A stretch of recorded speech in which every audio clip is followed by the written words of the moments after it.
ಗಿಳಿಯ ಮಾಡಿ ನರವಿಂದದೊಳಗೆನ್ನ ಹುಲುಗಿಳಿಯ ಮಾಡಿ ಸಲಹುತ್ತ ಶಿವ ಶಿವ ಎಂದೋದಿಸಯ್ಯ ಸಲಹುತ್ತ ಶಿವ ಶಿವ ಎಂದೋದಿಸಯ್ಯ ನರವಿಂದದೊಳಗೆನ್ನ ಹುಲುಗಿಳಿಯ ಮಾಡಿ ಭಕ್ತಿಯಂಬ ಪಂಜರದೊಳಗಿಕ್ಕಿ ಭಕ್ತಿಯಂಬ ಪಂಜರದೊಳಗಿಕ್ಕಿ ಸಲಹು ಕೂಡಲ ಸಂಗಮ ದೇವ ಸಲಹು ಕೂಡಲ ಸಂಗಮ ದೇವ ನರವಿಂದದೊಳಗೆನ್ನ ಹುಲುಗಿಳಿಯ ಮಾಡಿ ನರವಿಂದದೊಳಗೆನ್ನ ಹುಲುಗಿಳಿಯ ಮಾಡಿ ಹುಲುಗಿಳಿಯ ಮಾಡಿ ಹುಲುಗಿಳಿಯ ಮಾಡಿ. ಧನ್ಯವಾದಗಳು. ಚಂದ ಆಡಿದ್ರಪ್ಪ. ವಚನ ಯಾರು ಮಳಿ ಸೌಂಡ್ ಬರ್ಲಿಕತ್ತದ, ಮಳಿ ಬರೋ ಸೌಂಡ್ ಬರ್ತದ. ಮ್ಯೂಟ್ ಮಾಡ್ಕೋರಿ ಶರಣ್ರೆ. ಯಾರು ಮಾಡ್ಕೊಂಡಿಲ್ಲ ಅಂದ್ರೆ ಬಂದ್ ಮಾಡ್ರಿ, ಮ್ಯೂಟ್ ಮಾಡ್ಕೋರಿ.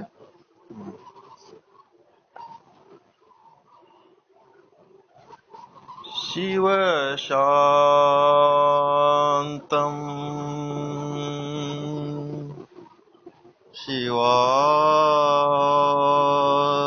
ಶಿವಾನಂದಂ ಶಿವ ಶಾಂತಂ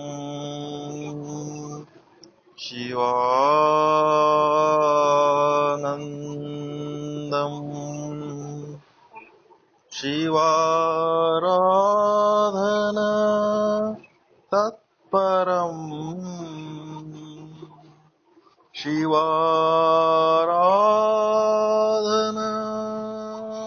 ತತ್ಪರಂ ಶಿವಯೋಗಿಂ ಶಿವಾಕಾರಂ ಶಿವಯೋಗಿಂ ಶಿವಾಕಾರಂ ಶಿರಸಾ ಪ್ರಣಾಮ್ಯಹಂ ಮನಸಾ ಭಜಾಮ್ಯಹಂ ಪ್ರಣಾಮ್ಯಹಂ ಭಜಾಮ್ಯಹಂ ಪ್ರಣಾಮ್ಯಹಂ ಭಜಾಮ್ಯಹಂ.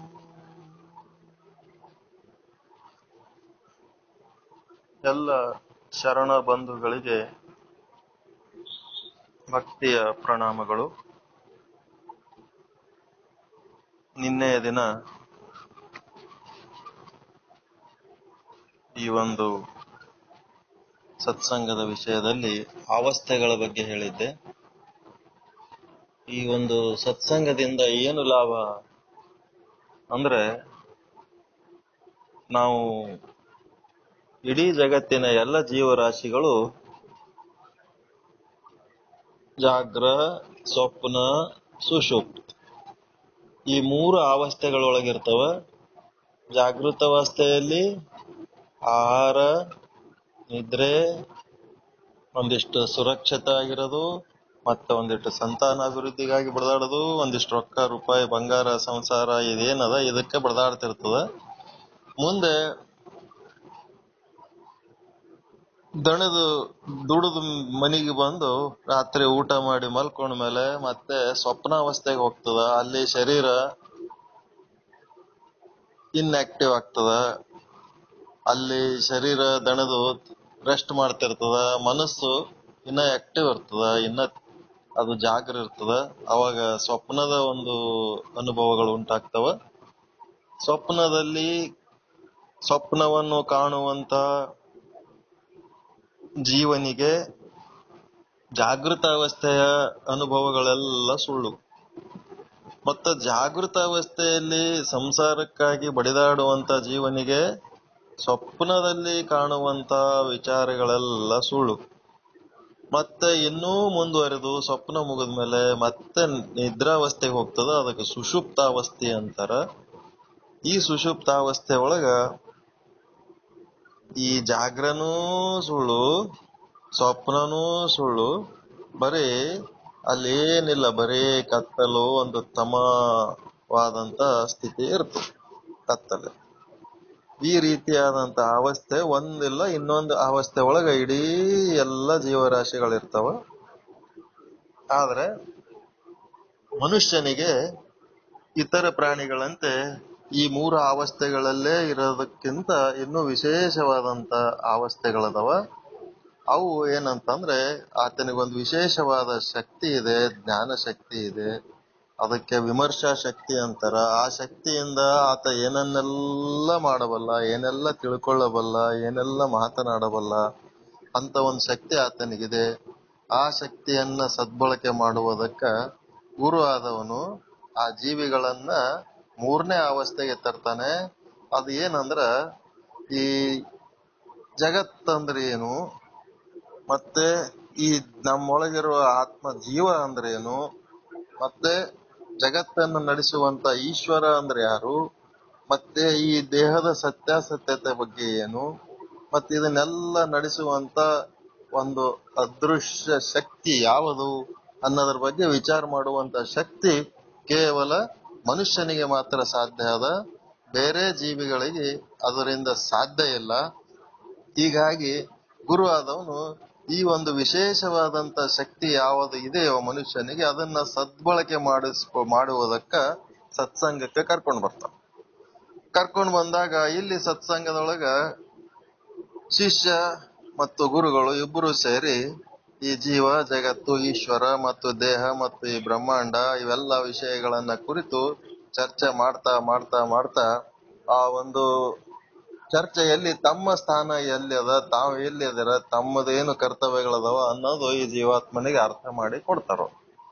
ಆ ಒಂದು ಚಿಂತನ ಮಾಡುವುದರಲ್ಲಿ, ಆ ಒಂದು ಪರಮಾತ್ಮನ ವಿಚಾರ ಮಾಡುವುದರಲ್ಲಿ ಮನುಷ್ಯ ಯಾವ ಸ್ಥಿತಿಗೆ ಬರ್ತಾನ, ಸತ್ಸಂಗಕ್ಕೆ ಕುಳಿತ ಮನುಷ್ಯ ಎಲ್ಲಿ ಬರ್ತಾನ ಅಂತಂದ್ರೆ ತುರಿಯ ಅವಸ್ಥೆಗೆ ಅಂತ ಬರ್ತಾನ. ಈ ತುರಿಯ ಅವಸ್ಥೆ ಅನ್ನೋದು ಈ ಜಾಗೃತ ಅವಸ್ಥೆ, ಸ್ವಪ್ನಾವಸ್ಥೆ ಮತ್ತು ಸುಷುಪ್ತ ಅವಸ್ಥೆಯನ್ನು ಮೀರಿದ ಅವಸ್ಥೆ. ಈ ಸತ್ಸಂಗ ಕೇಳುವಾಗ ಮತ್ತು ಹೇಳುವಾಗ ಆ ಯಾವ ಜಾಗೃತ ಅವಸ್ಥೆಯ ಸಂಸಾರಿಕ ಬಡಿದಾಟಗಳಿರಂಗಿಲ್ಲ, ಮಲ್ಕೊಂಡು ನಿದ್ರೇನು ಮಾಡ್ತಾ ಇರಲ್ಲ, ಕನಸನು ಕಾಣ್ತಾ ಇರಲ್ಲ. ಇಲ್ಲಿ ಏನಾಗ್ತದ ತುರ್ಯಾವಸ್ಥೆಯಲ್ಲಿ ಅಂತಂದ್ರ ಒಂದು ಅಮೃತ ಉತ್ಪನ್ನ ಆಗ್ತದ. ಆ ಅಮೃತ ನಮ್ಮ ಜೀವನದಲ್ಲಿ ಬರುವ ಒಂದು ಕಷ್ಟ, ನಷ್ಟ, ಅಪಮಾನ, ಹಿಂಸೆಗಳಿಂದ ಹ್ಯಾಂಗ ನಾವು ಎದುರಿಸ್ಬೇಕು, ಹ್ಯಾಂಗ ಮುಕ್ತವಾಗ್ಬೇಕು ಅನ್ನಂತ ಒಂದು ಶಕ್ತಿ ಸಹಿತ ಆ ಅಮೃತದೊಳಗೆ ಇರ್ತದ.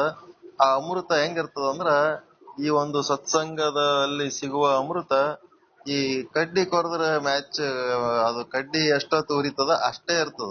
ಈಗ ಸತ್ಸಂಗದಾಗ ಎಷ್ಟೊತ್ತು ಹೇಳ್ತಿರ್ತೀವಿ ಅಷ್ಟೊತ್ತನ ಅಷ್ಟೇ ಅದು ಟೆಂಪ್ರರಿ ಅವಸ್ಥೆ ಇರ್ತದ. ಇದನ್ನ ಮೇಲೆ ಮೇಲೆ ಮೇಲೆ ನಾವು ಸತ್ಸಂಗ ಮಾಡುವುದರಿಂದ ತುರ್ಯ ಅವಸ್ಥೆಯ ಆನಂದ ಎಲ್ಲಿಗೆ ಹೋಗ್ತದ ಅಂದ್ರೆ ತುರ್ಯಾತೀತ ಅವಸ್ಥೆಗೆ ಆಗ್ತದ.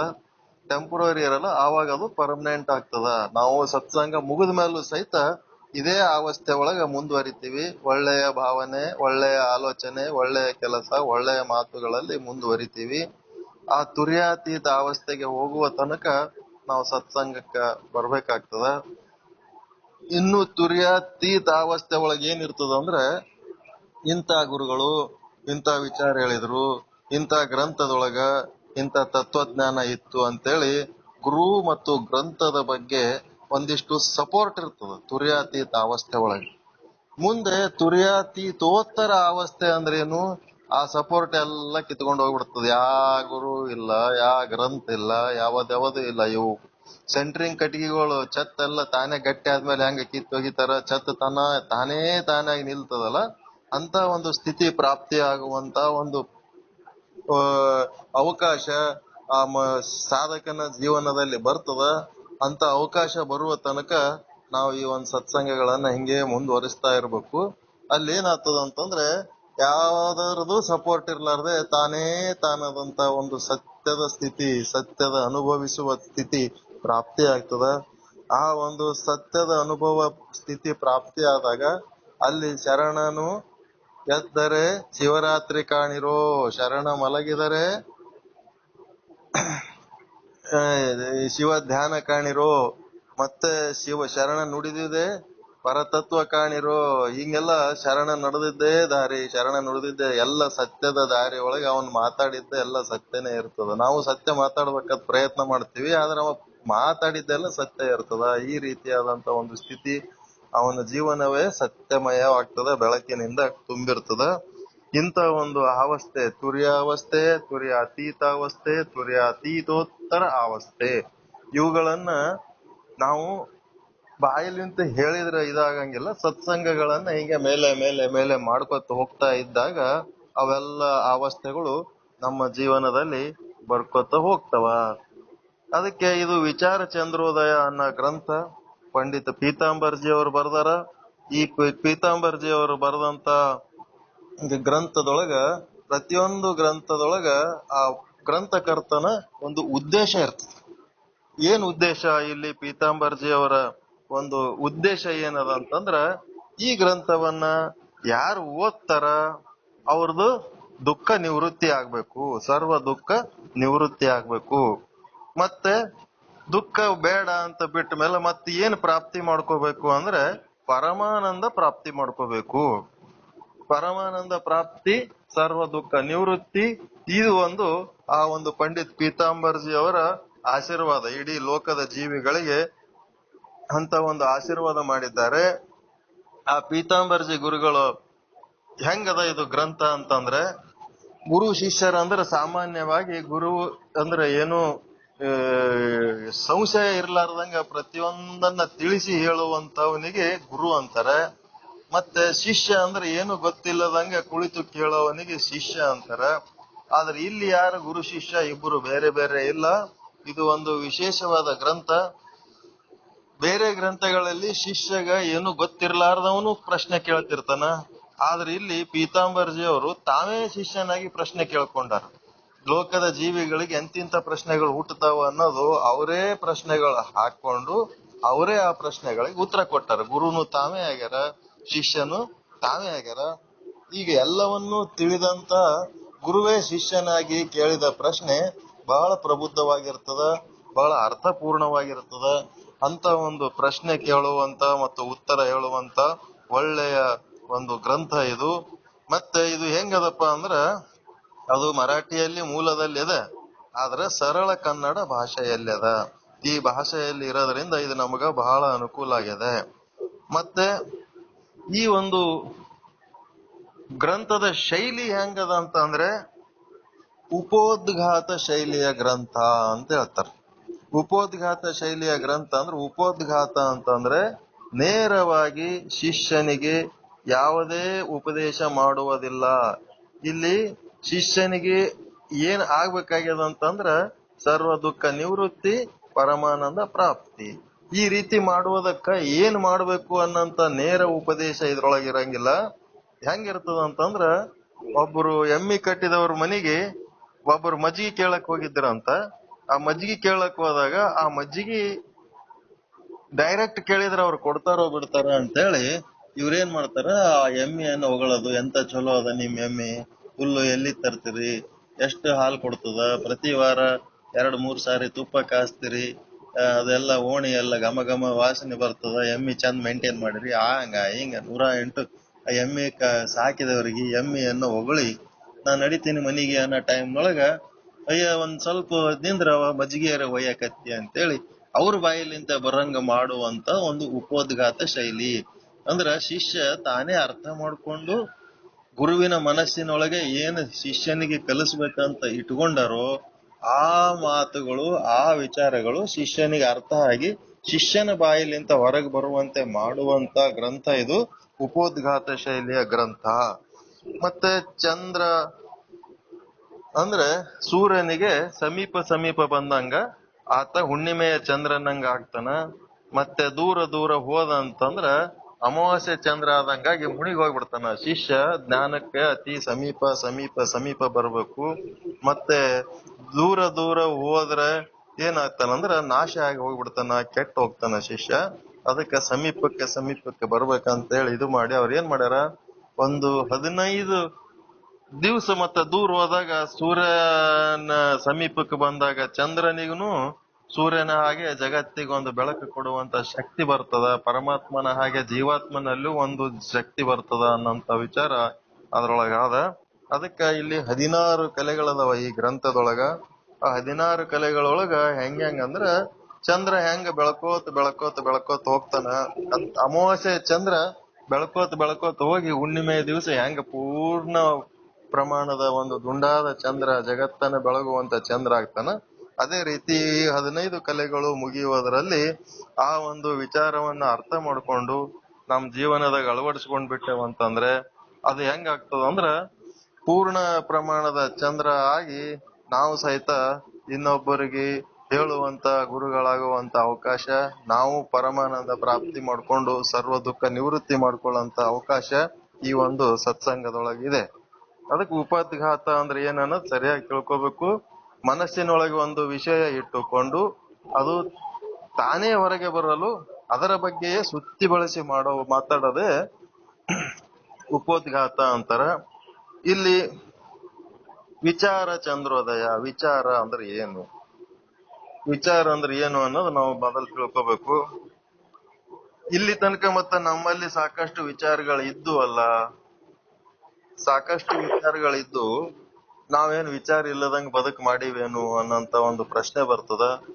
ಇಲ್ಲಿ ವಿಚಾರಗಳು ಸಾಕಷ್ಟು ಅದಾವ ಅಂದ್ರ ನಮ್ಮ ವಿಚಾರ ಶಕ್ತಿ ಎಲ್ಲ ಎದಕ್ ಬಳಕೆ ಆಗ್ಯದ ಅಂತಂದ್ರ ರೊಕ್ಕ ರೂಪಾಯಿ ಗಳಿಸೋದಕ್ಕ, ಹೆಂಡ್ರ ಮಕ್ಕಳನ್ನ ಸಾಕಿ ಸಲಹಿ ಅವ್ರನ್ನ ಉದ್ಧಾರ ಮಾಡೋದಕ್ಕ, ಒಂದಿಷ್ಟು ದುಡಿಯಲ್ಲಿ ನೌಕರಿ ಮಾಡಲ್ಲಿ ನಮ್ದೊಂದಿಷ್ಟು ಸರ್ವಿಸ್ ಚಂದ ಸೇಫ್ ಆಗಿ ಸುರಕ್ಷಿತವಾಗಿ ದಂಡಿಗೆ ಮುಟ್ಸೋದಕ್ಕ ಏನೇನ್ ಅವಶ್ಯಕತೆಗಳದಾವ ಎಲ್ಲ ಭೌತಿಕ ಬದುಕಿಗಾಗಿ, ನಮ್ಮ ಶರೀರ ಪೋಷಣೆಗಾಗಿ, ನಮ್ಮ ಹೊಟ್ಟೆ ತಿಪ್ಪಲಿಗೆ ಇಂಥವಕ್ಕೆ ನಮ್ಮ ವಿಚಾರ ಉಪಯೋಗ ಆಗ್ಯದೆ ಹೊರತು ನಾವು ದುಃಖ ಅಂದ್ರೆ ಏನು ಅಂತ ಗೊತ್ತಾಗಿಲ್ಲ, ಸುಖ ಅಂದ್ರೆ ಏನಂತ ಗೊತ್ತಾಗಿಲ್ಲ, ಯಾವುದು ನಿಜವಾದ ಸುಖ ಯಾವುದು ನಿಜವಾದ ದುಃಖ ಅನ್ನೋದು ಇದು ಗೊತ್ತಿಲ್ಲದಕ್ಕ ನಮ್ಮ ದುಃಖನೇ ಸುಖದಂಗೆ ಕಾಣ್ಲಿಕ್ಕತ್ತದ. ಸುಖ ಅಂತೂ ಅದು ಪೂರ್ತಿ ಎಲ್ಲದ ಏನೋ ಗೊತ್ತಿಲ್ಲ. ಇವಕ್ಕೆಲ್ಲ ನಾವು ತಿಳ್ಕೊಬೇಕಾಗ್ತದ.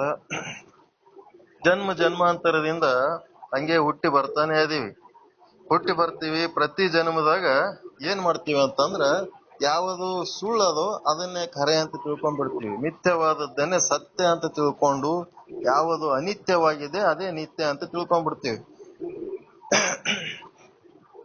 ಸಂಪತ್ತು ಮತ್ತು ಸಂಬಂಧಗಳ ಸಂಗ್ರಹದಲ್ಲಿ ನಾವು ಸತ್ಯತೆಯನ್ನ ತಿಳ್ಕೊಂಡು ಅದು ನಿತ್ಯ ಅಂತ ತಿಳ್ಕೊಂಡ್ಬಿಡ್ತೀವಿ. ಇದೇ ಸತ್ಯ, ಇದೇ ನಮಗ ಪರ್ಮನೆಂಟ್ ಆಗಿ ಯಾವಾಗನು ಕೊನೆ ತನಕ ಹೀಗೆ ಇರ್ತದ ಅಂತ ತಿಳ್ಕೊಂಡ್ಬಿಡ್ತೀವಿ.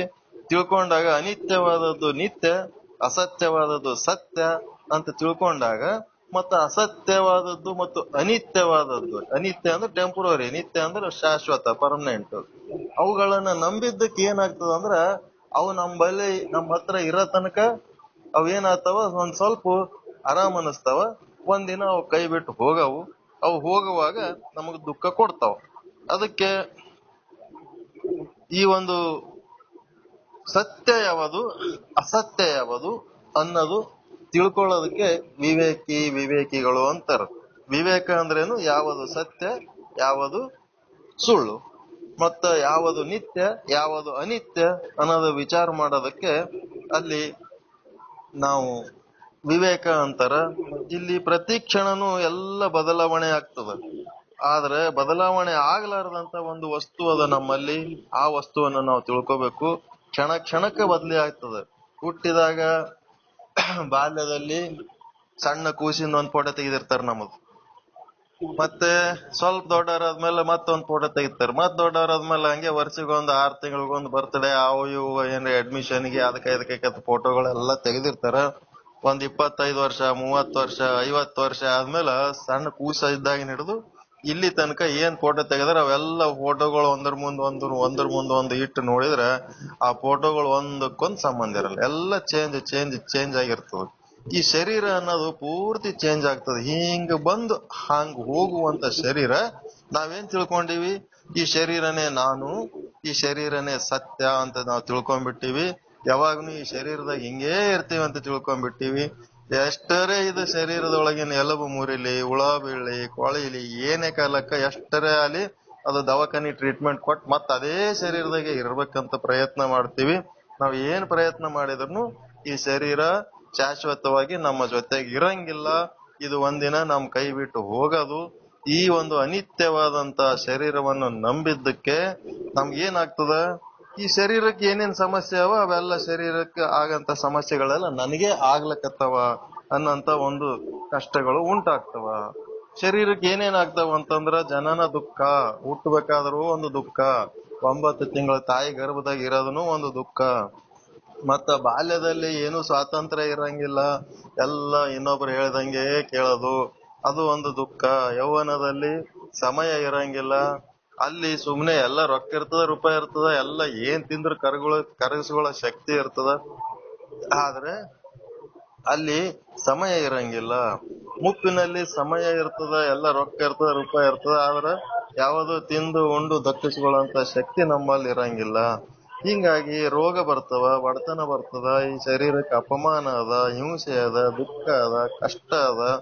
ಈ ಶರೀರವನ್ನ ನೋಡಿ ಕೆಲವೊಬ್ಬರು ದ್ವೇಷ ಮಾಡ್ತಾರ, ಕೆಲವೊಬ್ಬರು ದೂರ ಆಗ್ತಾರ. ಹಿಂಗೆಲ್ಲ ಏನೇನೋ ಸಮಸ್ಯೆಗಳದಾವ. ಇಂಥ ಸಮಸ್ಯೆಗಳು ಏನದವ, ಇವೆಲ್ಲ ಅನಿತ್ಯವಾದಂತ ಒಂದು ದಿನ ನಾಶ ಆಗಿ ಹೋಗುವಂತ ಶರೀರ. ಈ ಶರೀರವನ್ನ ನಂಬಿದ್ದಕ್ಕ ನಮ್ಗಿಲ್ಲ ಇಷ್ಟೆಲ್ಲ ಕಷ್ಟಗಳಾಗ್ಲಿಕ್ಕ. ಸ್ವಲ್ಪ ಇದ್ ಯಾರ ಡಿಸ್ಟರ್ಬ್ ಆಗ್ಲಕತ್ತದ ನೋಡ್ರಿ, ಸೌಂಡ್ ಬಾಳ ಬರ್ಲಕತ್ತದ. ಮ್ಯೂಟ್ ಮಾಡ್ಕೊಳ್ಳೋದು ಯಾರಿಗ್ ಗೊತ್ತಾಗ್ತಾ ಇಲ್ಲ ಏನು? ಏನೋ ಸೌಂಡ್ ಬಾಳ ಸೌಂಡ್ ಬರ್ಲಕತ್ತದ. ಮ್ಯೂಟ್ ಬಟನ್ ನೋಡ್ರಿ, ಅದ್ರೊಳಗ ಒಂದ್ ಮ್ಯೂಟ್ ಬಟನ್ ಅಂತ ಇರ್ತದ, ಅದು ಒತ್ತಿದ್ರೆ ಬಂದಾಗ್ಬಿಡ್ತದ ಸೌಂಡ್ ಎಲ್ಲ. ಅದಕ್ಕೆ ಅನಿತ್ಯವಾದಂತ ವಿನಾಶ ನಶ್ವರವಾದಂತ ದೇಹನೇ ನಾನು ಅಂತ ತಿಳ್ಕೊಂಡದ್ದಕ್ಕೆ ನಮ್ಗೆ ಕಷ್ಟ ಆಗ್ಲಕತ್ತದ ಜೀವನ. ಇಂಥ ಒಂದು ಜೀವನ ಕಷ್ಟ ಆಗ್ಲಿಕತ್ತದ ಅಂತ ಅದಕ್ಕೆ ನಾವೇನ್ ಮಾಡ್ಬೇಕು, ಈ ದೇಹದ ಸತ್ಯಾಸತ್ಯತೆಗಳನ್ನ ಹೇಳ್ತೀವಿ. ಮುಂದಿನ ದಿನಗಳಲ್ಲಿ ಅವು ನಮ್ಮ ಅನುಭವಕ್ಕೆ ಬರುವ ಹಾಗೆ ಇನ್ನೂ ಡೀಪ್ ಆಗಿ ಹೋದಾಗ ಅವು ನಮಗ ಅನುಭವಕ್ಕೆ ಬರ್ತಾವ. ಮುಂದೆ ನಮ್ಮೊಳಗ ವ್ಯತ್ಯಾಸ ಆಗ್ಲಾರ್ದಂತದ್ ಒಂದು ವಸ್ತು ಅದ. ಬಾಲ್ಯದಲ್ಲಿ ಸಹಿತ ನಾನು ನಾನು ನಂದು ನಂದು ಅಂತಿದ್ದೆವು, ಯೌವನದಲ್ಲಿ ನಾನು ನಂದು ಅಂತೀವಿ, ಮುಪ್ಪಿನಲ್ಲಿ ನಾನು ನಂದು ಅಂತೀವಿ. ಈ ನಾನು ನನ್ನದು ಅನ್ನಂತದ್ ಒಂದು ಚೈತನ್ಯ ಏನದಲ್ಲ, ಆ ಚೈತನ್ಯದೊಳಗೆ ಏನು ವ್ಯತ್ಯಾಸ ಇಲ್ಲ, ನಾನತ್ವದೊಳಗೆ ಏನು ವ್ಯತ್ಯಾಸ ಇಲ್ಲ. ನಾನತ್ವ ಅನ್ನೋದು ಅದು ಒಂದೇ ಅದ, ಆದ್ರೆ ಮ್ಯಾಲಿನ ಶರೀರ ಮಾತ್ರ ಚೇಂಜ್ ಹಾಕೋತ್ ಹೋಗ್ತದ. ಈ ರೀತಿ ಆಗ್ಯದ. ಅದಕ್ಕ ನಮಗ ಈ ರೀತಿ ವ್ಯತ್ಯಾಸ ಆಗ್ಲಾರ್ದಂಗ ಇರೋಂಥದ್ದು ಒಂದು ವಸ್ತು ಅದ ನಮ್ಮೊಳಗ, ಅದಕ್ಕೆ ನಾವು ಆತ್ಮ ಅಂತೀವಿ. ಆ ಆತ್ಮ ಹೆಂಗದ ಅಂದ್ರೆ ಸತ್ ಚಿತ್ ಆನಂದ ನಿತ್ಯ ಪರಿಪೂರ್ಣವಾಗಿದೆ. ಅದು ಶರೀರ ಎಷ್ಟೇ ವ್ಯತ್ಯಾಸ ಆದ್ರೂ ಅದಕ್ಕೆ ಏನು ವ್ಯತ್ಯಾಸ ಆಗಲ್ಲ. ಶರೀರಕ್ಕೆ ಮುಪ್ಪು ಬರಂಗಿಲ್ಲ, ಶರೀರಕ್ಕೆ ರೋಗ ಬರಂಗಿಲ್ಲ, ಇದು ಈ ಆತ್ಮಕ್ಕೆ ರೋಗ ಬರಂಗಿಲ್ಲ, ಆತ್ಮಕ್ಕೆ ಮುಪ್ಪು ಬರಂಗಿಲ್ಲ, ಆತ್ಮಕ್ಕೆ ಯಾವ ಬಡತನ ಬರಂಗಿಲ್ಲ. ಆತ್ಮ ಶರೀರದಿಂದ ಶ್ರೀಮಂತ ಆಗಿರ್ಬೋದು, ಆತ್ಮಕ್ಕೆ ಯಾವ್ದು ಸಿರಿತನ ಬಡತನಗಳಿಲ್ಲ, ಅದಕ್ಕೆ ಯಾವ ಜಾತಿ ಧರ್ಮ ಅಂತವಿಂತವ್ ಯಾವ ಲೇಪಗಳಿಲ್ಲ. ಅದು ಕೇವಲ ಪವಿತ್ರವಾದಂತ ಎಲ್ಲದರಿಂದ ಮುಕ್ತವಾದಂತ ಸ್ವತಂತ್ರವಾದಂತ ಒಂದು ಶಕ್ತಿ ಅದು. ಆ ಶಕ್ತಿ ನಮ್ಮೊಳಗ ಆದಂತೆ ನಮ್ಮ ಎಲ್ಲ ಕೆಲಸಗಳು ನಡೆದವ, ನಮ್ಮ ಎಲ್ಲ ಜೀವನನು ಸರಿಯಾಗಿ ನಡೆದದ. ಈ ಸಮಾಜದೊಳಗೆ ನಮ್ಗೆಲ್ಲರೂ ಯಾಕೆ ಗೌರವ ಕೊಡ್ತಾರ ಅಂತಂದ್ರೆ ನಮ್ಗೊಳಗ ಅದು ಶಕ್ತಿ, ಆ ಒಂದು ಆತ್ಮಶಕ್ತಿ ಆದಂತೇಳಿ ಸಮಾಜದಾಗ ಎಲ್ಲರೂ ಗೌರವ ಕೊಡ್ತಾರ. ಯಾರ್ದಾರೆ ಮನಿ ಮುಂದಿಂದ ಹಿಂಗ್ ಹೋಗ್ಬೇಕಾದ್ರೆ ಒಳಗ್ ಬರ್ರಿ ಅಂತ ಯಾಕೆ ಕರೀತಾರ ಅಂದ್ರೆ ನಮ್ಮ ಒಳಗ ಆತ್ಮ ಇದ್ದದಕ್ಕೆ ಕರೀತಾರ ಹೊರತು ಅದೇ ದಾರಿ ಹಿಡಿದು ನಮ್ ಹೆಣ ಓದ್ತಿತ್ತಂದ್ರೆ ಬರ್ರಿ ಮನಿಗೊಂದ್ ಸ್ವಲ್ಪ ನಮ್ಮ ಮನಿ ಮುಂದೆ ಇಟ್ಟೋರಿ ಸ್ವಾಮಿಯವ್ರು ಬಾಳ ಚಲೋ ಅಂತ ಹೇಳಕ್ಕೆ ಯಾರು ಕರೆಯಂಗಿಲ್ಲ. ಅದಕ್ಕೆ ಈ ಆತ್ಮದಿಂದಲೇ ನಮಗೊಂದು ಬೆಲೆ ಅದ. ಹಿಂಗಾಗಿ ಆ ಆತ್ಮದ ಅರ್ಥ ಮಾಡ್ಕೊಳ್ಳೋದಕ್ಕ ಅದು ಹೆಂಗದ, ಏನದ, ಎಂತದ ಎಲ್ಲ ವಿಚಾರ ಮಾಡುವುದಕ್ಕ ಈ ಒಂದು ಪ್ರಯತ್ನ ನಡೆದದ. ಅದಕ್ಕೆ ಈ ಒಂದು ಆತ್ಮದ ಸ್ಥಿತಿ ಹೆಂಗಂದ್ರ ಸತ್ ಚಿತ್ ಆನಂದ ನಿತ್ಯ ಪರಿಪೂರ್ಣ. ಸತ್ ಅಂದ್ರ ಶರೀರ ಎಷ್ಟೇ ಬದ್ಲಿ ಆದ್ರೂ ಈ ಆತ್ಮಕ್ಕೆ ಒಳಗೇನು ವ್ಯತ್ಯಾಸ ಆಗಂಗಿಲ್ಲ. ಮತ್ತೆ ಚಿತ್ ಅಂದ್ರ ಇದು ಎಲ್ಲರೊಳಗ ಇರುವಂತ ಆತ್ಮ ಒಂದೇ, ಆ ಆತ್ಮದೊಳಗಿರುವ ಜ್ಞಾನನು ಒಂದೇ, ಅದು ಎಲ್ಲರೊಳಗಿರುವ ಆತ್ಮಜ್ಞಾನ ಒಂದೇ ಇರ್ತದ.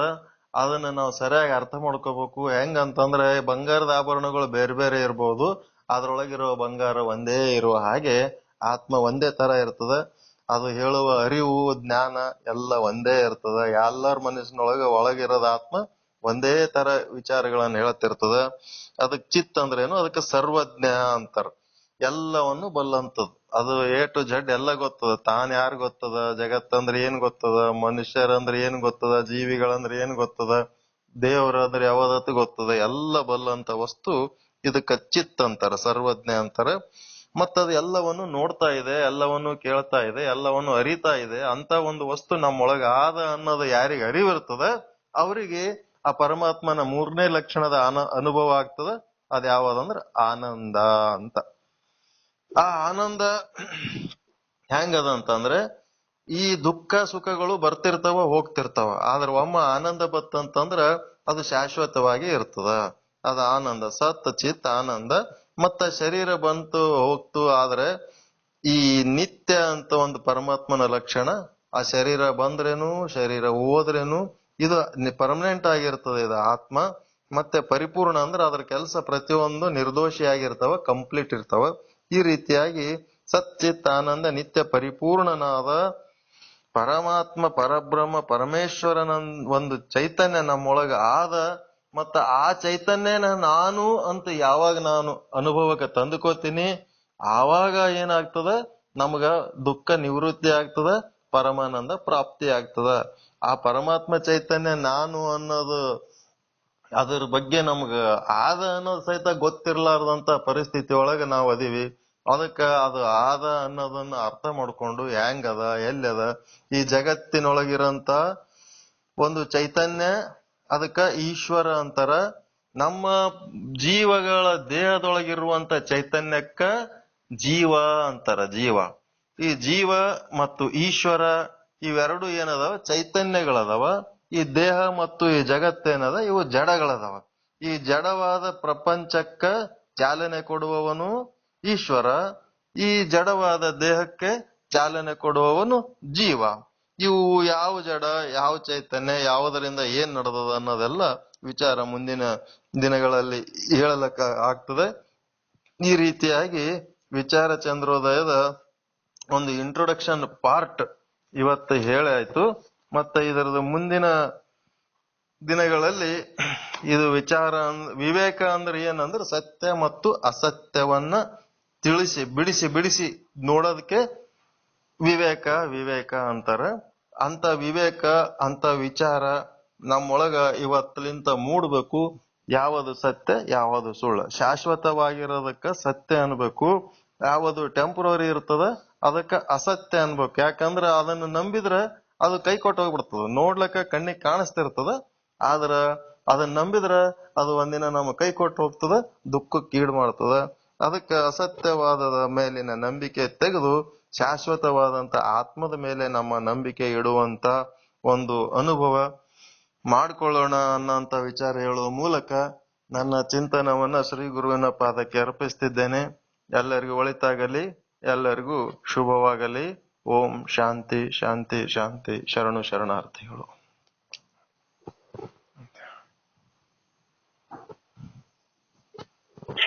ಯಾರು ಹೇಳ್ತೀರ ಒಂದೆರಡು ಮಾತು? ಯಾರು ಹಂಚ್ಕೋತೀರ ನಿಮ್ಮ ವಿಚಾರಗಳನ್ನ?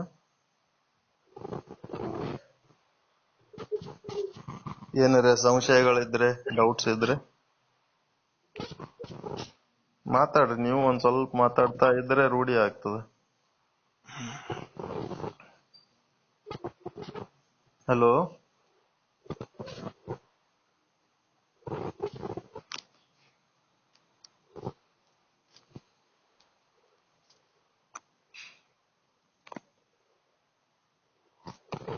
ಹಲೋ, ಯಾರು ಹೇಳ್ರಿ ಒಂದೆರಡು ಮಾತು.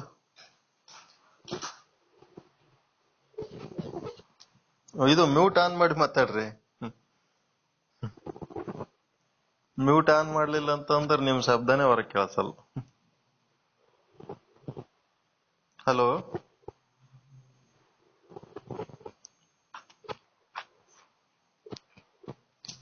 Hello sir. ಹಾ ಹಲೋ ಹಲೋ ಮಾತಾಡ್ರಿ. ಮ್ಯೂಟ್ ಆಗೋ. ಹೌನ್ ಸರ್, ಏನು ಇಲ್ಲ ಸರ್. ಮ್ಯೂಟ್ ಆನ್ ಆಫ್ ಮಾಡ್ತಾರಲ್ಲ, ಏನ್ರ ಮಾತಾಡಿರ್ತೀರಲ್ಲ ಅದು ನಿಮ್ಮಲ್ಲೇ ಇರ್ತದೆ, ನಮ್ಗೆ ಕೇಳಿಸಲ್ಲ ಅದು. ಹೌದೌದು ಸರ್. ಹೇಳ್ರಿ ಏನಾರ ಒಂದೆರಡು ವಿಚಾರ. ಸುಮ್ಮನೆ ಇದು ಸರ್. ಉಪೋದ್ಘಾತ ಅಂದ್ರೆ ಏನ್ ಅರ್ಥ ಮಾಡ್ಕೊಂಡ್ರಿ?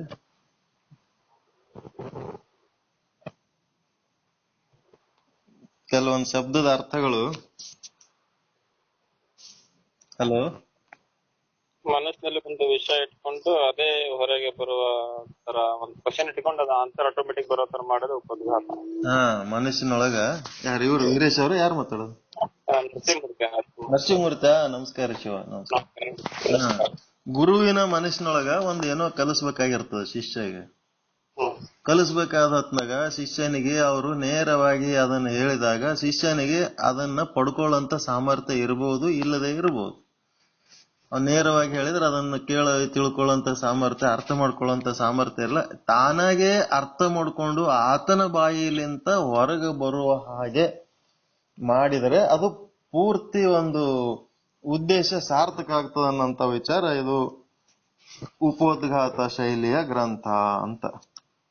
ಮತ್ತ ವಿವೇಕ ವಿಚಾರ ಅಂದ್ರೆ ಏನ್ ಅರ್ಥ ಮಾಡ್ಕೊಂಡ್ರಿ? ವಿಚಾರ ಅಂದ್ರೆ ಏನು? ಸತ್ಯ ಯಾವುದು, ಸುಳ್ಳು ಯಾವುದು ಅಂತ ಸತ್ಯ ಯಾವುದು, ಸುಳ್ಳು ಯಾವುದು, ಒಳ್ಳೇದ್ ಯಾವುದು, ಕೆಟ್ಟದ್ ಯಾವುದು, ಪಾಸಿಟಿವ್ ಯಾವುದು, ನೆಗೆಟಿವ್ ಯಾವುದು, ಇದನ್ನ ನಾವು ತಿಳ್ಕೋಬೇಕು. ಮತ್ತೆ ಸತ್ಯ ಅಂದ್ರೆ ಯಾವುದನ್ನ ಸತ್ಯ ಅನ್ಕೊಂಡ್ರಿ? ದೇಹ ಸುಳ್ಳು. ದೇಹ ಸುಳ್ಳು. ಅದ್ರೊಳಗಿರ್ತಕ್ಕಂಥ ಪರ್ಮನೆಂಟ್ ಏನಿದೆ ಅದು ಸತ್ಯ, ಅದನ್ನ ತಿಳ್ಕೋಬೇಕು. ಆತ್ಮ, ಜೀವ, ಆತ್ಮ ಏನ್ ಅಂತೀರಿ ಅಂದ್ರೆ ಜೀವ ಮತ್ತು ಆತ್ಮ ಮುಂದೆ ಬಿಡಿಸ್ತೀವಿ, ಅದು ಸಪರೇಟ್ ಮಾಡ್ತೀವಿ. ಅದ್ ಹೆಂಗ ತೆಗಿಬೇಕು, ಆಪರೇಟ್ ಮಾಡಿ ತೆಗಿತೀವಿ, ಅದ್ ಹೆಂಗ್ ತೆಗಿಬೇಕಂತ. ಜೀವ, ಆತ್ಮ, ಇದು ಜಡ, ಒಂದು ಚೈತನ್ಯ. ದೇಹ ಅನ್ನೋದು ಜಡ, ಆ ಜಡಕ್ಕ ಏನು ಗೊತ್ತಿಲ್ಲ. ಇದು ಚೈತನ್ಯ, ಒಳಗ ಅದನ್ನ ನಡೆಸೋಂಥದ್ದು ಆತ್ಮ. ಅದು ಚೈತನ್ಯ ಶಾಶ್ವತವಾಗಿರ್ತದ, ಚೈತನ್ಯ ಇದ್ದಂಗೆ ಇರ್ತದ. ಇವು ಮ್ಯಾಲಿಂದ ದೇಹ ಚೇಂಜ್ ಹಾಕೋತ ಹೋಗ್ತಿರ್ತದ ಅನ್ನೋಂಥ ವಿಚಾರ. ಅದೇ ರೀತಿ ಇನ್ನೂ ಒಂದು ಜಗತ್ತಿನೊಳಗ ಈಶ್ವರ, ಜಗತ್ತಿನೊಳಗ ಈಶ್ವರನೇ ಶಾಶ್ವತ, ಜಗತ್ತಿನ ಚಾಲಕ ಈಶ್ವರ. ಇವುಗಳನ್ನ ಶಬ್ದಗಳು ಈಗಿನಿಂದ ಸ್ವಲ್ಪ ಅವು ಸರಿಯಾಗಿ ನೆನಪಿಟ್ಕೊಂಡು ಕೇಳ್ಕೊಂಡು ನೆನಪಿಟ್ಕೋತಾ ಹೋದೆವಂತಂದ್ರ ಮುಂದೆ ಇವು ಮರಿಲಾರ್ದಂಗ ಒಂದ್ ಕಡೆ ಎಲ್ಲಾರ ನೋಟ್ ಮಾಡ್ಕೋತಿರ್ರಿ. ಜೀವ ಮತ್ತು ದೇಹ ಮತ್ತು ಈಶ್ವರ ಮತ್ತು ಜಗತ್. ಈ ಜಗತ್ ಅಂದ್ರೆ ಏನು? ಈ ಜಗತ್ ಜಡವಾದ ವಸ್ತು, ವಸ್ತು ಪ್ರಪಂಚ. ಇದಕ್ಕೆ ಚಾಲನೆ ಕೊಡುವವನು ಈಶ್ವರ. ಇವು ಎಲ್ಲ ಮಳೆ ಗಾಳಿ ಬರೋದು, ಸೂರ್ಯ ಉದಯ ಆಗೋದು, ಸೂರ್ಯ ಅಸ್ತ ಆಗೋದು, ಚಂದ್ರೋದಯ ಚಂದ್ರಾಸ್ತ, ಇವೆಲ್ಲ ಏನೇನಾಗ್ತಾವ ಪ್ರಕೃತಿ ಒಳಗ, ಇದೆಲ್ಲಾನು ಆ ಒಂದು ಈಶ್ವರನ ಕೃಪೆಯಿಂದ ನಡೀತಾ ಇದೆ ಅನ್ನೋದ ನಾವು ಅರ್ಥ ಮಾಡ್ಕೋಬೇಕು. ಮತ್ತೇನ್ ಹೇಳ್ತೀರಪ್ಪ ಯಾರು?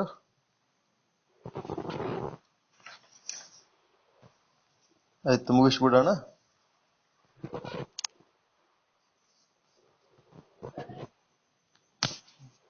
ಎಲ್ಲರಿಗೂ ಶರಣು ಶರಣಾರ್ಥಿಗಳು. ಶರಣು ಶರಣಾರ್ಥಿ. ಎಲ್ಲರಿಗೂ ಒಳ್ಳೇದಾಗಲಿ, ಎಲ್ಲರಿಗೂ ಒಳಿತಾಗಲಿ. ಶರಣು ಶರಣಾರ್ಥಿ.